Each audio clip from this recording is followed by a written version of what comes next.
Thanks, I love the crib, bro. I appreciate it, man. Shit's player as fuck. Dog, and that's really like designing this shit was so fun, my boy.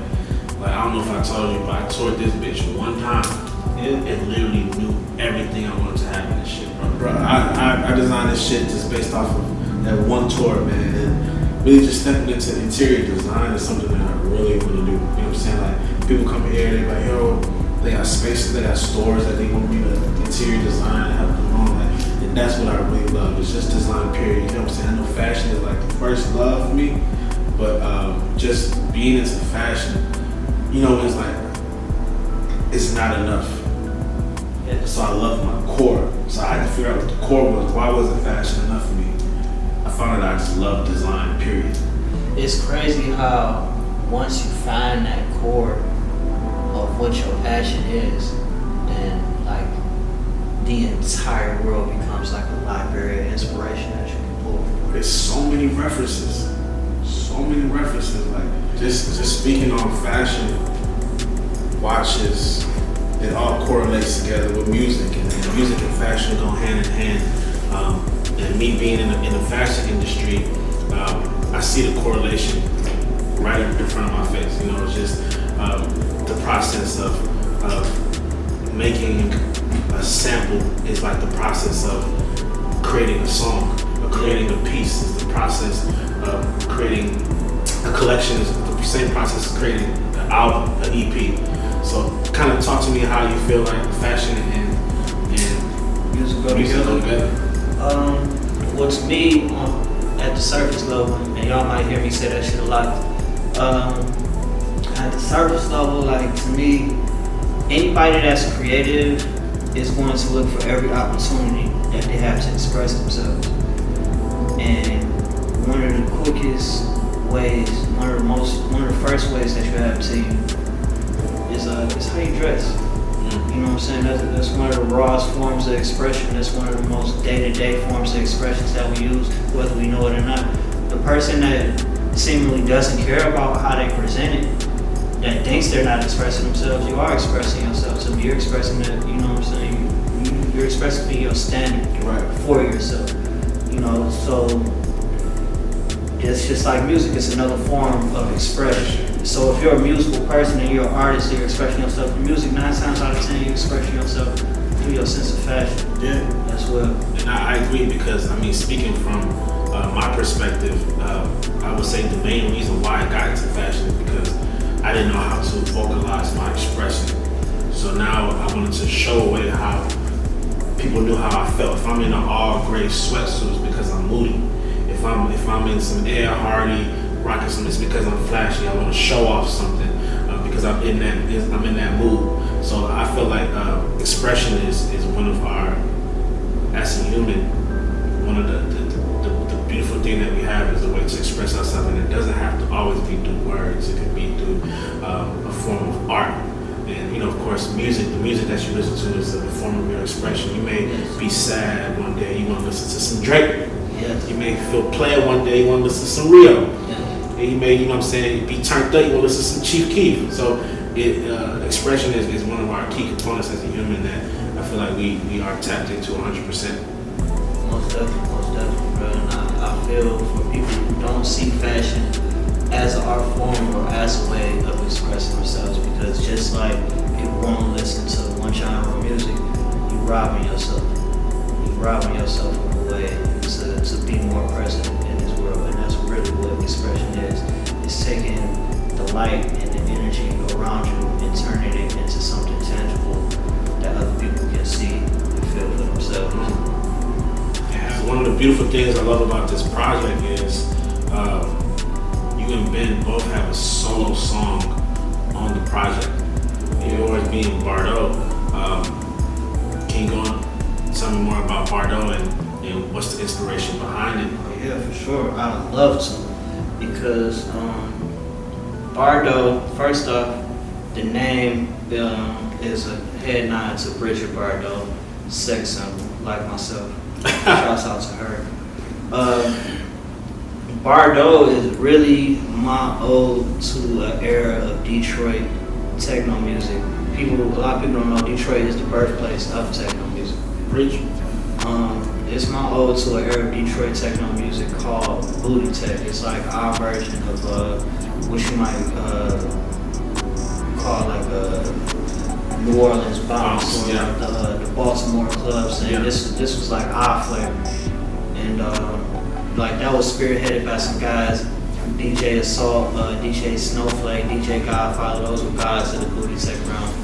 Specifically, this is my ode to DJ Assault. He got a song called Sex on the Beach, which is actually where I had got the hook from. And that's why the beat, I also made the beat, you know what I'm saying? I do produce, you know what I'm saying? I produced that one too. That's why the beat has like this trance type of feel. And that's completely on purpose, you know what I'm saying? It's made to kind of put you in a trance and almost a mood of if you were listening to some smooth house music or something like that. Juxtaposed to these aggressive ass lyrics, you know what I'm saying? Yeah. Because like, if you're from the D, you know about booty tech. Like the songs like ass and titties, hoes, take off your clothes, hoes, get naked. You know what I'm saying? So when I come on there talking just like super aggressive, like she don't suck dick, that's a lame bitch. You know what I'm saying? Somebody might think I'm just being wild and out, but that's what I'm talking about when I talk about attention to detail and everything made with purpose and intent. You know what I'm saying? That's on purpose. It's not an accident, and it's also I mix with bars with that with underlying more lyrical bars and more cultural references. Like if you eat your bitch alive, I'm a tight dog. You know what I'm saying? To somebody on the surface level, that's just they think it's going there. Nigga, if you an anime head and you watch Attack on Titan, you know just what I'm talking about. You know what I'm saying? And you might be like, damn, did he know that's what he meant? No, nigga, I know what I meant when I said it. I said it. You feel me? So I love that track, man. It's definitely one of my personal favorites. But to see other people appreciate it and it be one of their favorites too, like it's a whole different feeling. So running back to self-produced, man. How long you been producing? Man, great question, bro. To be honest, and I don't think I've ever even mentioned this to my fans, I used to didn't want to be a rapper, you know what I'm saying? Because I didn't have the confidence to be in front of people like that, even if I thought I was good. I was much more comfortable being behind the scenes, and like Pharrell, Timbaland, Dr. Dre, I wanted to be one of them. Right. So I actually started dabbling in making beats first. So your introduction to music was through producing? Yes. Well, no. My mom actually wrote my first song when I was like 5, because she wanted me to be at Showtime, on Showtime at the Apollo. Do you have any type of recording of this first song? We gotta hear. I wish I did. The only thing I can tell y'all was that she wrote this on a piece of paper and had me rehearse it, and it had my meal ticket at the top. Like this was supposed to be I was gonna go on Showtime on the Apollo and get us out the hood with this rap. Yeah, meal ticket. Clearly that didn't happen. But after that, like I always stayed writing, but like I said, I never had the confidence to really get it out in front of people. I was much more cool making beats, and my homeboy Nell, Game 7, like he was cool with being a rapper. A bunch of niggas was cool with being a rapper, so I used to try to like get him beats and shit. And like me, in Game 7, that's my brother for life. He started hearing me rap, and he's like, nigga. What? Right, so 8 Mile came out, and if you was in Detroit when 8 Mile came out, you couldn't walk down the hall, you couldn't go to school without there being motherfucking rap battles. You feel ciphers on ciphers, rap battles, but I didn't even rap, and I was inclined to talk my shit. Yes. Look, I was talking about? Yes. I was popping my shit. So, like, the rap battle scene got huge at our school and shit, and like, I used to be freestyling on my way home, and I was like, bro, you way better than these niggas. Why you don't get them a rap battle, bro? Win us some money, bro. You let these niggas, you know what I'm saying, doing some shit that you know you better at them at, because you don't want to get out in front of people.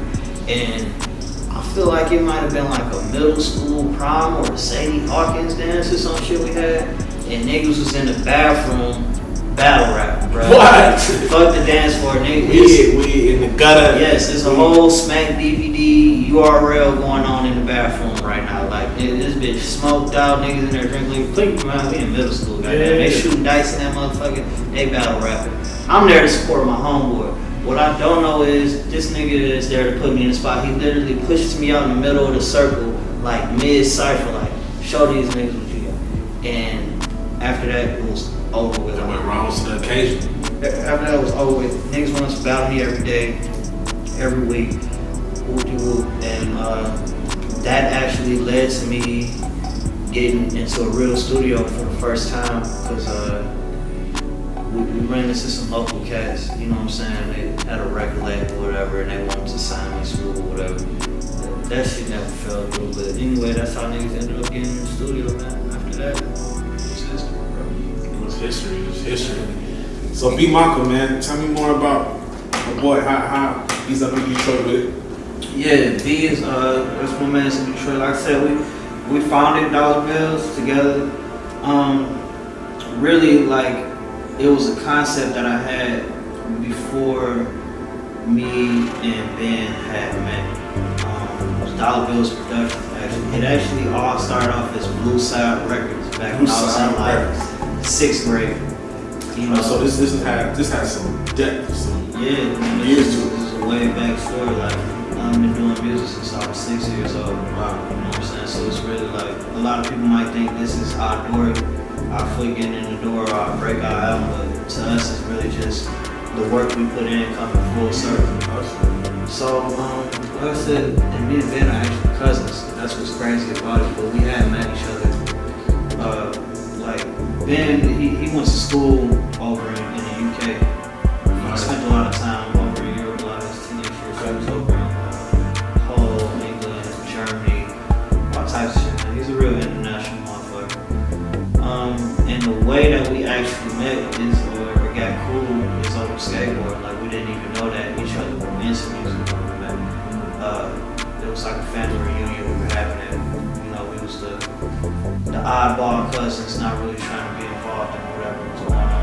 I was trying to perfect my kickflip. You know what I'm saying? It's one of the hardest beginner tricks in the fucking world, man. I'm outside trying to perfect my kickflip, man. You know, Ben had took a step outside, he was watching me. And he goes, you need to flip your foot this way or some shit like that. And I look, because at the time, niggas don't skateboard. Yeah. You know what I'm saying? And if you look at me and Ben, we're clearly some niggas. You know what I'm saying? So I'm looking over, I'm like, nigga.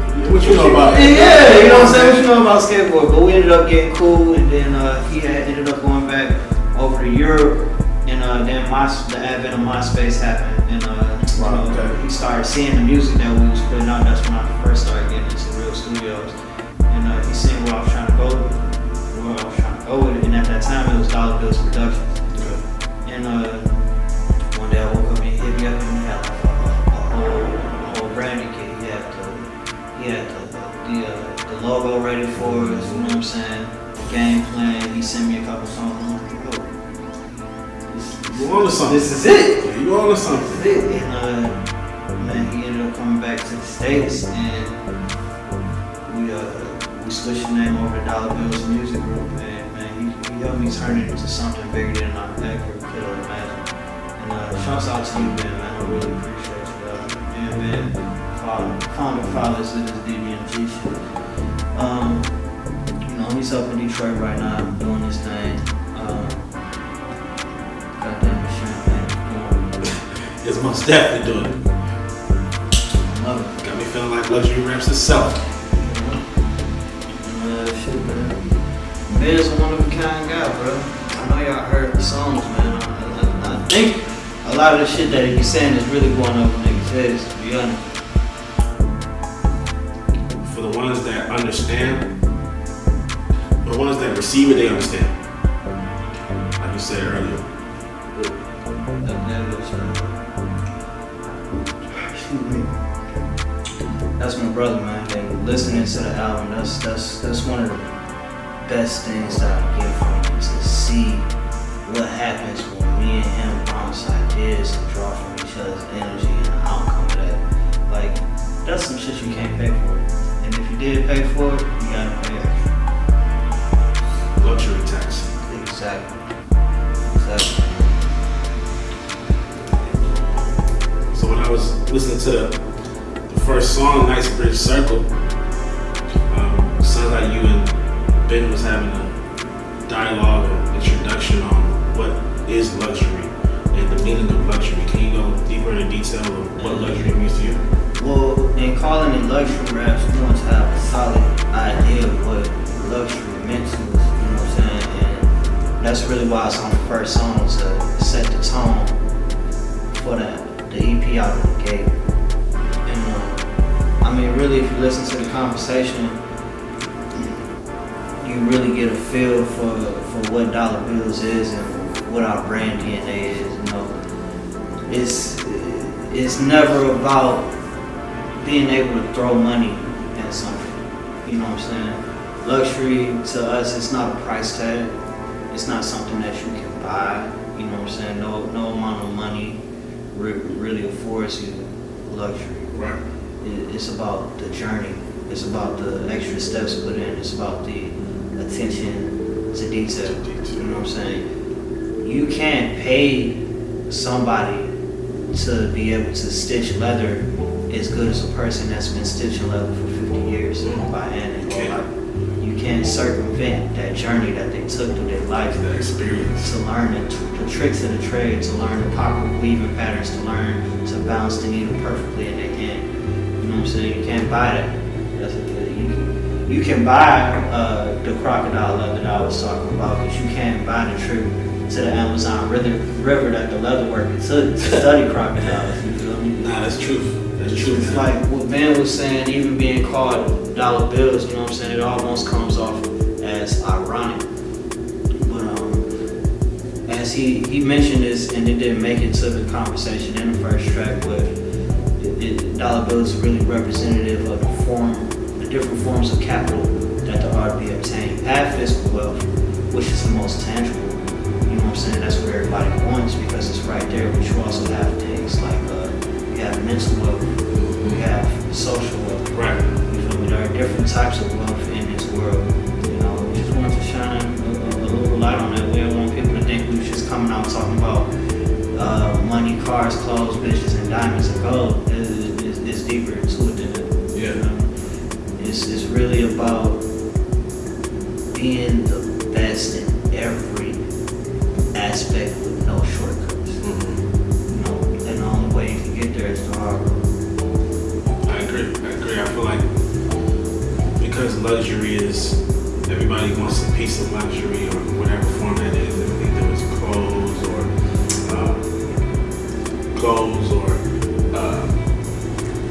art. I don't feel like people actually understand the process of what an actual piece of luxury takes. It goes through a rigorous amounts of things to become luxury. Exactly. And that, I'm glad you said that, bro, because having luxury and being able to appreciate what it is completely different. Two different things. Exactly. You can go in and you can throw $100,000 at a Patek Philippe watch, but do you know why it costs that much? Right. Do you know what they're doing over in Switzerland to make this watch so special? When you purchase a Vacheron, which if you niggas start buying Vacheron watches, we started that shit. You heard it here first on luxury. We know why you wearing it. You know what I'm saying? When you buy a Vacheron watch, do you know why it's understated? Do you know that this is the longest continuously running watch manufacturer in Switzerland? Are you able to really appreciate it, or did you just see the price tag and say, that makes me better? Right. You know? I'm hearing a lot of motherfuckers talking about Laganda. Seems to be a fan favorite. Everybody's talking about your verse on Laganda. You snap, my boy. Appreciate you snap. it. You know what I'm saying? What was the inspiration behind Laganda, and how did that come about? Laganda is crazy because Ben sent me the beat for Laganda, and I'm gonna be completely honest with y'all. It's a beat that I never would have chose to rap over myself, and he knew that shit. So it was kind of like alright, nigga, I'm finna challenge you. Let me see what you do. Right, you know what I'm saying? Put you outside your box real quick. Yeah, and like when I got the beat, I'm like, okay, Laganda's actually the last verse that I did on the whole song because it took me so long to do this shit. When we got the beat, I don't listen to it, and I just always put it at the back for the beats racing because, like I said, it was. I love the Laganda beat. The shit absolutely knocks. I mean, I mixed it, of course it's gonna knock. By the way, I did mix and master the entire project. You know what I'm saying? That's another job. Ben sent me the Luganda beat, and it's not that I hated the beat. It's just that I hated the idea of me rapping over the beat for whatever reason, because Luganda took more of a staccato approach. If y'all know anything about like breathing patterns and opera and shit like that, it was more of a staccato delivery that was required for him, which was out of the ordinary for what I usually do. Yeah. So Ben sent me his verse, and I'm like, damn, it's like snapping, bro. Fuck, how am I do this one? You know, and I'm like, damn, yeah, he's come with it. He's like, yeah, bro, send me your verse before you mix it, you know, so I can hear it. And I'm like, damn, bro, I ain't did my verse yet, you know what I'm saying? Start this motherfucker yet. So that day I did like the first half of the verse, like maybe up until the Telfar line. Okay. We can talk about this. Exactly. Up until the Telfar line. Okay. Niggas know the Telfar line, you feel me? So I sent it back to him. He's like, damn, bro, like you did it, nigga. Yeah. You rose to the occasion. And shit, man, that gave me lit enough to do the second half of the verse. And like, I was challenged as an artist by another artist of my caliber. And what happened at the other end of that challenge is what we in the adult film industry call the money shot. You feel me? Okay. So one thing, I mean, we're speaking on luxury, and one thing I think that goes over a lot of people's head is the actual upkeep of luxury, maintaining luxury. Yeah. And so, like, just for a given example, if you buy a luxury vehicle, you have to give it its regular maintenance for it to remain a luxury performing vehicle. You gotta put 93 in it instead of 87. Exactly. It's like an ongoing process. It's not something that's just like an upfront purchase. For example, like if you buy a Gucci bag 20 years from now, if your patina is off out of whack, or your leather starts to crack, you send it to Gucci, they're gonna repair it and Prepare for you. And it's similar to the luxury lifestyle. I feel like a lot of people, idolize the luxury lifestyle, but one, don't know what it takes to get to that level, and then once they get it, they don't know how to maintain it. Exactly. It comes with a consistent grind. Like the things that you buy for yourself are a way to keep score, for you to wake up, you see a cost piece in your crib. This is an expensive piece, but this is a reminder for you to go get it. Exactly. To maintain what you've already set that standard for yourself. Yes, that goes over people's heads, because a lot of people want to own the masterwork without learning the math behind it. They want to own it without going on the journey to obtain it. And that shit don't add up. At all. That's a quick way to lose something that you never really had. Fucking right, man. Come on now. As I like this cigar, and speaking of, we on the topic of luxury, of course. The album EP is luxury raps. You have one line in the song that I think caused a lot of controversy about Telfar. Tell me. What's that about? Alright, so when I say I don't like hoes that wear the Telfar, let me tell you, first off, I knew motherfuckers gonna be losing their shit over me saying some bad shit about Telfar. Telfar, the brand itself, I don't have a problem with Telfar, the brand itself. I actually think some of the ready-to-wear shit is pretty dope. I have a problem with the aesthetic of the hoes that tend to wear Telfar.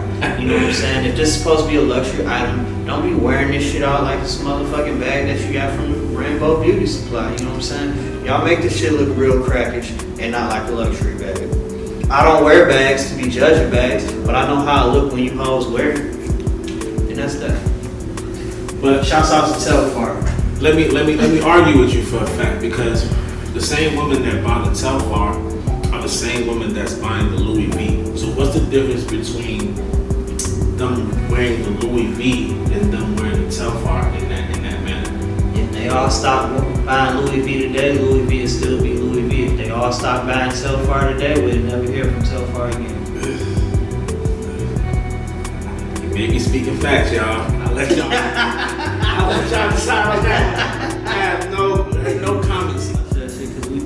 Hey man, shouts out to the lovely young lady that we have singing on the hook of Laganda. Man, that was French. Singing French. Y'all might be hearing more of her in the future. I never heard a woman speaking or singing French in such a lovely manner. She makes me feel angelic. Smooth like buttercream. You did. It's like buttercream. So shit, man. What's your favorite song, bro? Oh man, Spirit of Ecstasy. Yep. Spirit of Ecstasy. And I love that it's the last track because that's the perfect ending to the EP. It's like a closing It's a statement. closing statement. It almost ended up being the first track. Why did you push it back? This is kind of like where I started to know, like, damn, maybe we onto some shit where we can't decide which track should be first. That's a beautiful problem to have. That's a beautiful problem to have. You know what I'm saying? Nice Bridge is actually the first song we recorded, so that's why it went first. And I also felt like you said, Spirit of Ecstasy was like a closing statement, especially with the way that B ended his verse. Shouts out to B again, because man, Yeah, I ain't gonna lie, his verse on there, that's one of my favorite it parts. speaks volumes. Like you let that ride, and you gotta double take because, like you say, some of the stuff that he says over some people's heads, you gotta double back. One thing I think everybody should take away from Spirit of Ecstasy is this line: dealing with a different type of wealth when your presence is more valuable than money itself. You know what I'm saying? But worth doesn't always equate to money. You know what I mean? If all somebody can give you is money, then what are they really fucking worth? Right. You know what I'm saying? If they gave you all their money, what would they be worth after that? You know what I'm saying? What can they offer you of their heart and of their mind? Because that's where the real wealth is at. You feel me? Don't get me wrong. I know wealth is of the heart and mind, and not of the pocket. But at the same time, if a new Maybach come out, I'm a copy. It's like the little meme that was going around is when you take, I think it was like 50K or a dinner with Jay-Z, right?